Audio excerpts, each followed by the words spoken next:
नमस्ते, मैं कमलेश यादव। दिल की बात में आपका स्वागत है। छत्तीसगढ़ में एक जालसाज हुआ जिसका नाम हुआ करता था ननकी। अखंड बिलासपुर जिले के निवासी ननकी के विषय में कहा जाता है कि वह किसी को भी कोई भी डिग्री 2 मिनट में बनाकर दे देता था। उन्हीं डिग्रियों के सहारे लोग बड़े बड़े पदों पर शोभायमान होते रहे। एक बार जब ननकी पुलिस की गिरफ्त में आया और उसके विरुद्ध प्रमाण एकत्रित हुए, तब उसने जांच अधिकारियों के समक्ष यह कहकर मुंह खोलने से इनकार कर दिया था कि अगर मुंह खुला तो अनेक आईएएस, आईपीएस और सार्वजनिक प्रतिष्ठानों में बड़े पदों पर बैठे हुए लोग बेनकाब हो जाएंगे। बताया जाता है कि जब ननकी ने ऐसा कहा तो जांच अधिकारियों के हाथ पांव फूल गए। उन्होंने कार्रवाई करने की औपचारिकता पूर्ण कर खुद को भी विवाद की जद में आने से बचा लिया। बताते हैं कि ननकी के पास बैठकर यदि कोई हस्ताक्षर कर रहा हो और उस पर ननकी की नज़र पड़ गई तो यकीन मानो तत्काल वह हूबहू हस्ताक्षर कर लिया करता था। अपनी इसी कला के बल पर ननकी ने अगणित अयोग्य लोगों को उच्च शिक्षित होने का सर्टिफिकेट प्रदान कर दिया था। वर्तमान चांपा जांजगीर जिले के एक गांव का निवासी ननकी अब दुनिया में नहीं रहा, लेकिन उसके कारनामों की चर्चा खूब होती है। परिहास में लोग किसी पर तंज करने के लिए कह दिया करते हैं कि ननकी ने सर्टिफिकेट बना कर दिया था क्या, अथवा जांजगीर के किसी विद्यालय में पढ़े हो क्या। आप सोच रहे होंगे कि आज कुख्यात जालसाज ननकी की याद मुझे क्यों आ गई। आपने अखबारों में पढ़ा होगा, खबरिया चैनलों में देखा होगा कि केंद्र सरकार ने एंटी पेपर लीक कानून यानी पब्लिक एग्जामिनेशन एक्ट 2024 लागू कर दिया है। अर्धरात्रि को जन्म लेने वाले इस कानून के तहत प्रावधान किया गया है कि पेपर लीक मामले में जो भी दोषी पाया जाएगा उसे 3 से 5 साल की सज़ा और 1 करोड़ रुपए तक जुर्माना किया जा सकेगा।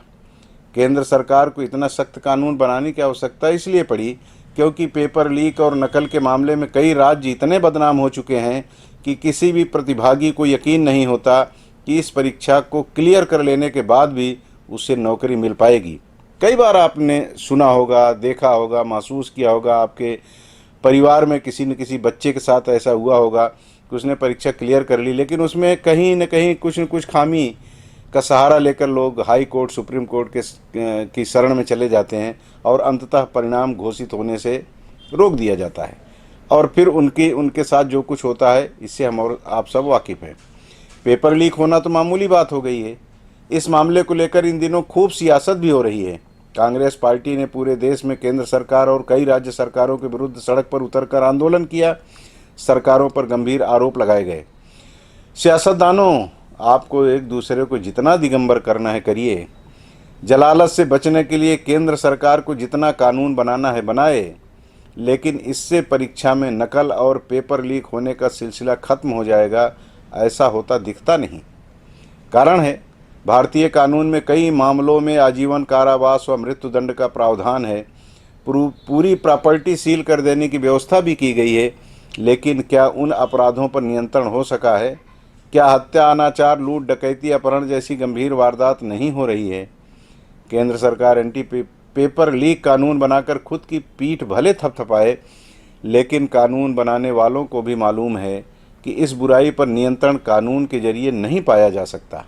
इस तरह के कार्य में लिप्त लोगों को किसी धारा से नहीं डराया जा सकता, क्योंकि ऐसे लोग अत्यंत निर्लज्ज और ढीठ होते हैं। उन्हें पता है कि जेल जाएंगे, वापस लौटेंगे, कुछ दिन बाद लोग इस प्रकरण को भूल जाएंगे और वह समाज में सिर उठाकर फिर से चलेंगे और गणमान्य नागरिक का तमगा हासिल कर लेंगे। मुझे ऐसा लगता है कि जिस नैतिकता का पूरी तरह से लोप हो गया है उसे वापस प्रतिष्ठापित करना होगा। नवनिहालों के भविष्य से खिलवाड़ करने वाले नकल माफिया से जुड़े लोगों का सामाजिक बहिष्कार करना होगा।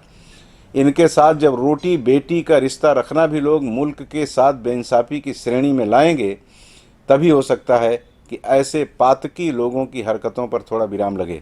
चलते चलते 4 लाइनें। जिंदगी तूने लहू लेकर दिया कुछ भी नहीं, तेरे दामन में मेरे वास्ते क्या कुछ भी नहीं। आप इन हाथों की चाहें तो तलाशी ले लें, मेरे हाथों में लकीरों के सिवा कुछ भी नहीं। जय हिंद, नमस्ते।